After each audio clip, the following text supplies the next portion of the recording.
समुपस्थित देवियों एवं सज्जनों, आयुर्वेद से स्वास्थ्य कैसे प्राप्त करें, इसी कड़ी में हम लोग पूर्व की चर्चा में आहार संबंधी चर्चा कर रहे थे। आहार के संदर्भ में दो बिंदुओं पर हम लोगों ने चर्चा की। पहला बिंदु कि हमारा आहार कैसा हो, दूसरा बिंदु हम लोगों ने चर्चा की हमारे आहार का समय क्या हो।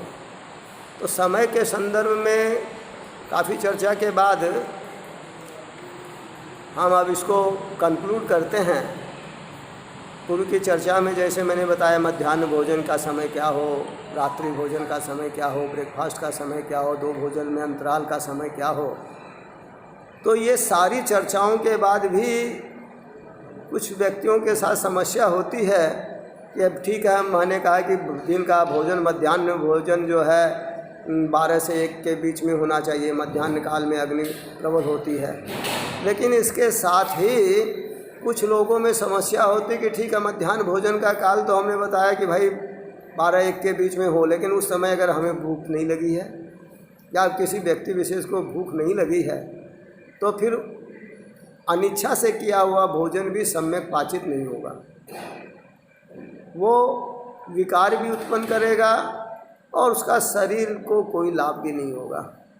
तो इसलिए इस संदर्भ में एक अपने यहाँ जो प्रचलित कहावत है, भूख ने देखे भात बासी भात, कहने का तात्पर्य है कि जब भूख लगी हो, स्वाभाविक क्षुधा की अनुभूति होती हो, वही भोजन का श्रेष्ठ काल है, उत्तम काल है।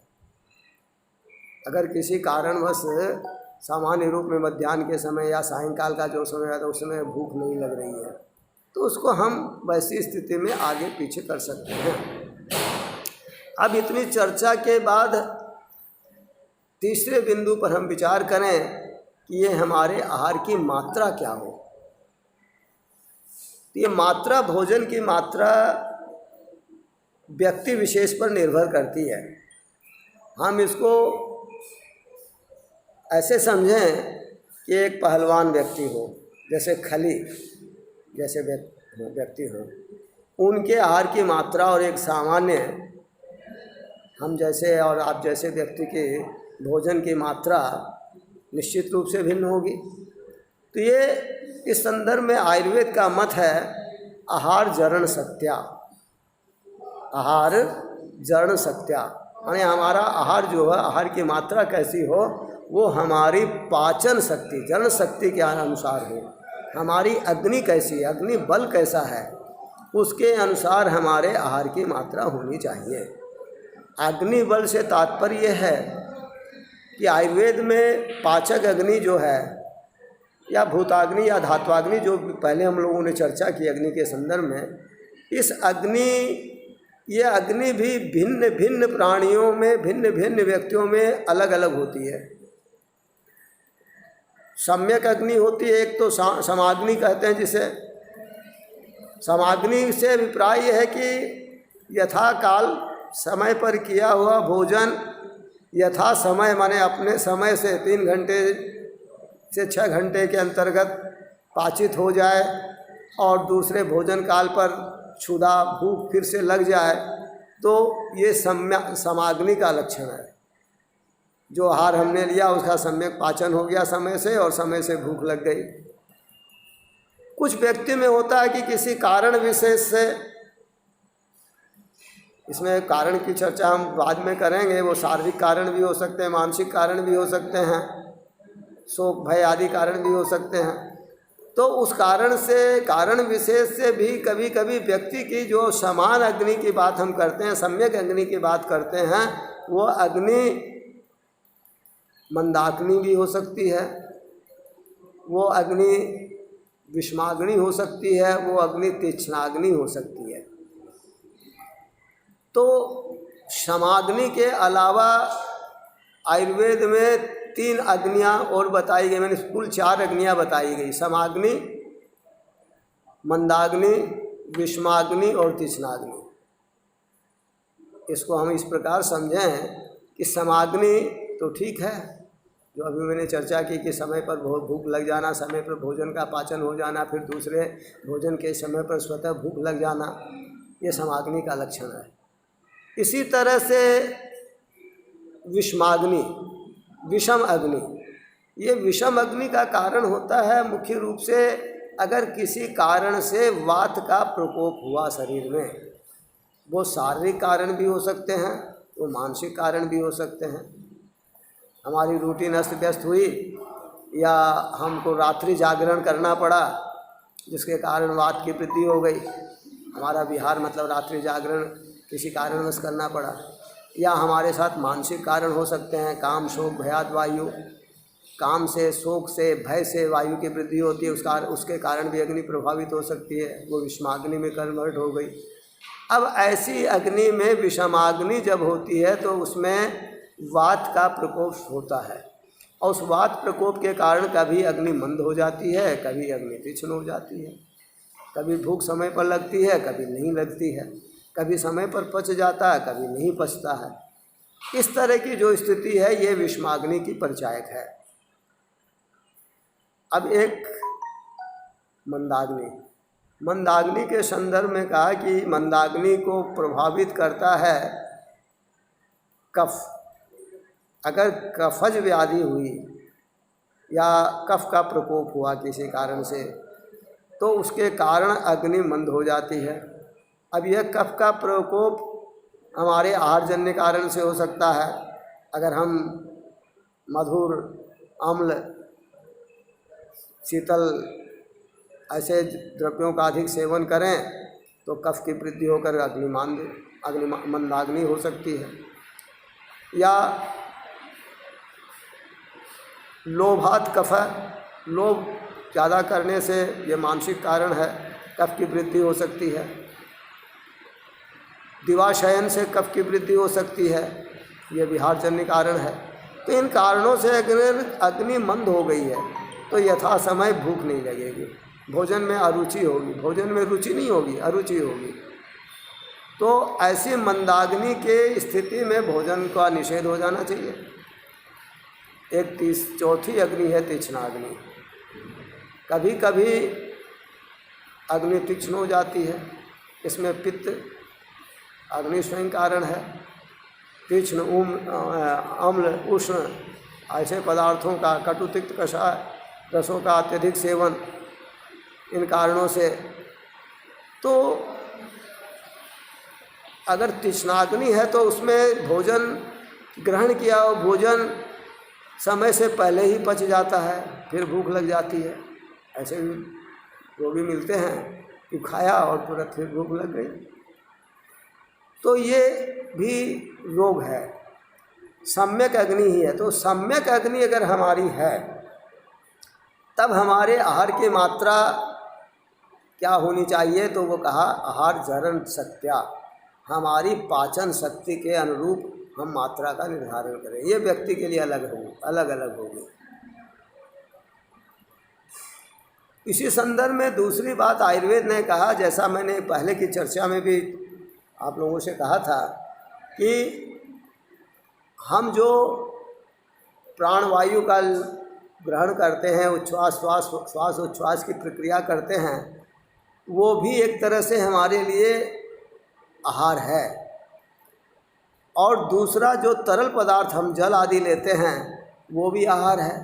और जो ठोस आहार, खाद्य, पेय, क्या कहते माने चोष्य, ये जो 4 तरह के आहार की चर्चा हमने की, तो ये जो ठोस आहार जिसको सामान्य रूप में हम रोटी, सब्जी, दाल या अन्य पदार्थ जो खाते हैं वो ठोस आहार है। तो ये 3 आहार के दृष्टि से आयुर्वेद ने विचार किया कि आहार हमारा 3 भाग में बट के होना चाहिए। हमारे उदर की या हमारे कुक्षी की जो कैपेसिटी है, जिसका वॉल्यूम है, उसमें 1/3 गैसियस एक्सचेंज के लिए, 1/3 लिक्विड आहार के लिए और 1/3 ठोस आहार के लिए होना चाहिए। तो उस दृष्टि से आहार की मात्रा हमारी होनी चाहिए कि हम उतना ही आहार लें, जो ठोस आहार उतना ही हो कि हमको तरल आहार के लिए यथा समय प्यास वगैरह के लिए या अन्य तरल आहार, फ्रूट जूस वगैरह के लिए जगह रहे। और तीसरी बात कि हमारा श्वासोच्छ्वास की प्रक्रिया जो है सुचारू रूप से चलती रहे। अगर आखंड हम पूरे कुक्षी को ठोस आहार से भर लेते हैं तो हम देखते हैं कि हमारा श्वास प्रश्वास की गति बाधित हो जाती है, क्योंकि उधर में आहार का इतना बोझ डायफ्राम पर दबाव डालता है, जिसके कारण लंग्स का एक्सपेंशन उतना हो नहीं पाता और उसको सांस लेने में कष्ट होने लगता है। इसलिए आहार के संदर्भ में मात्रा का विचार हम उसको ये व्यक्ति की विशेष पर निर्भर रहेगी। ये व्यक्ति स्वयं का अनुभव करे कि हमें कितना आहार, ठोस आहार लेना है जिसमें हमें कष्ट नहीं हो, भोजन हमारा समय से पच जाए और समय से भूख लग जाए। इस संदर्भ में एक और विचार प्रस्तुत किया कि प्राय मात्रा के संदर्भ में या जीवा के पास दो काम भगवान ने दिए, एक स्वाद ग्रहण करना और दूसरा वाक बोलना। अब ये दो काम के संदर्भ में जीवा को जो स्वादकर लगते हैं, भोजन जो टेस्टी लगते हैं, उसको सामान्यतः हम लोग अधिक मात्रा में ग्रहण कर लेते हैं, और जीवा को जो स्वादकर नहीं लगते उसको अनिच्छा से कम ही खाते हैं। जबकि होना ये चाहिए कि जीवा के लिए जो स्वादकर है, प्राय देखा जाता है वो भोजन शरीर के लिए उपयुक्त नहीं होता, और जो शरीर के लिए उपयुक्त आहार है वो जीवा को प्राय बहुत अच्छा, बहुत टेस्टी नहीं लगता। तो इस संदर्भ में आयुर्वेद ने विचार प्रस्तुत किया कि गुरुणाम अर्धसोहित्यम लघुनाम तृप्तिरिष्यते। गुरु आहार का मतलब है कि जो आहार पचने में ज़्यादा समय ले, सामान्य से ज़्यादा समय ले, जिसके पचने में जो निर्धारित समय है 3 से 6 घंटे, उससे ज़्यादा समय तक में भी न पचे सही से, दूसरे भोजन काल पर सही समय से भूख नहीं लगे, तो ऐसा आहार गुरु आहार होता है। और जो आहार तत्काल पच जाए या समय से पच जाए वो लघु आहार है। सामान्यतः हम जो सब्जी, दाल, रोटी या सामान्य भोजन करते हैं वह लघु आहार है। और विशेष आहार जैसे हलवा, पूड़ी, कचौड़ी, इस तरह के मांसाहार, तेल पक्व आहार आदि जो हैं, तले छाने भोजन हैं, ये सभी गुरु आहार में हैं। तो ये संस्कार से गुरु हो गए। उसी आटे का हमने हलवा बनाया, उसी आटे से रोटी बनाई, रोटी लघु आहार हो गया और हलवा जो है गुरु आहार हो गया। ये संस्कार से गुरु बना दिया हमने। चूड़ा को हम भूंज के खा रहे हैं, लघु आहार है, उस चूड़े को फ्राई करके खा रहे हैं, वो गुरु आहार हो गया। और एक सामान्य से अपने गुण के आधार पे भी गुरु और लघु आहार होते हैं। गुरु और लघु आहार जैसे मूंग जो है, दाल, मूंग की दाल लघु आहार है, वही उड़द की दाल गुरु आहार हो जाती है। उसको पचने में मूंग की अपेक्षा वो पचने में दुर्जर है, देर से पचती है। तो ये आयुर्वेद में इसका विचार प्रस्तुत किया। इसलिए आहार के संबंध में मात्रा निर्धारण में हमेशा इस बात, ये व्यक्ति को अपने अनुभव स्वयं करना होगा कि हम कितनी मात्रा में भोजन लें, हमारे लिए वही भोजन है। तो उसकी अपनी पाचन शक्ति का निर्धारण करे, वो अपने माने कुक्षी का वॉल्यूम क्या है, कितने भोजन से हमें माने तरल पदार्थ और गैस माने श्वास प्रश्वास में कष्ट नहीं हो रहा है, उस आधार पर निर्णय करे। और तीसरी बात, हमारे लघु और गुरु आहार का विचार करके मात्रा का निर्धारण किया जाना चाहिए। तो ये मात्रा संबंधी विचार है। तो मात्रावत लिया गया आहार हमेशा शरीर के लिए लाभदायक है, धातुओं की पुष्टिकर है और शरीर की रोग प्रति क्षमता को बढ़ाने के लिए यथेष्ट है। और वही मात्रा से कम आहार या मात्रा से अधिक आहार दोनों ही रोग कारक हैं। मात्रा से कम आहार अगर हम माने मात्रा से कम आहार लें या हमको उपलब्ध नहीं हो रहा है किसी कारण से, तो वो शरीर में कृष्णजन्य डिफिशियंसी डिजीज पैदा करेगा। डिफिशियंसी डिजीज हीनता जन्य रोग पैदा करेगा, कुपोषण जन्य विकार पैदा करेगा। और अगर मात्रा से ज़्यादा लेते हैं तो वो हम में संतर्पण जन्य व्याधियाँ करेगा, उसके कारण स्थूल्य आदि बहुत सी व्याधियाँ होंगी। उसके कारण मात्रा, इसमें एक बात और विचारने, क्या तो आधा आहार मात्रावत हो और या हीन आहार भी जैसे हीनताजन्य रोग करता है, उसी तरह अतिमात्र आहार ज़्यादा खतरनाक है। अतिमात्र आहार से बहुत से रोग उत्पन्न होंगे, आमोत्पत्ति होगी, अल्सर, विसूचिका, विदग्धाजीर्ण आदि व्याधियाँ उत्पन्न होंगी और जिसका परिणाम होगा कि धीरे धीरे पाचन तंत्र हमारा निष्क्रिय हो जाएगा, किसी भी आहार को पचाने में सक्षम नहीं होगा।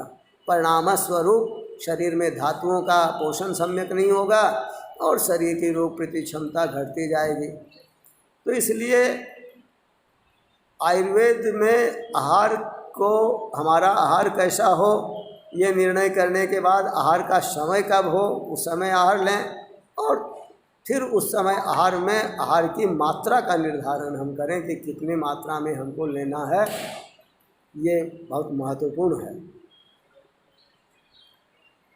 इस संदर्भ में आगे की चर्चा हम फिर करेंगे चौथे बिंदु पर कि हमारा आहार की विधि क्या हो, आहार कैसा हो, आहार का समय क्या हो, आहार की मात्रा क्या हो।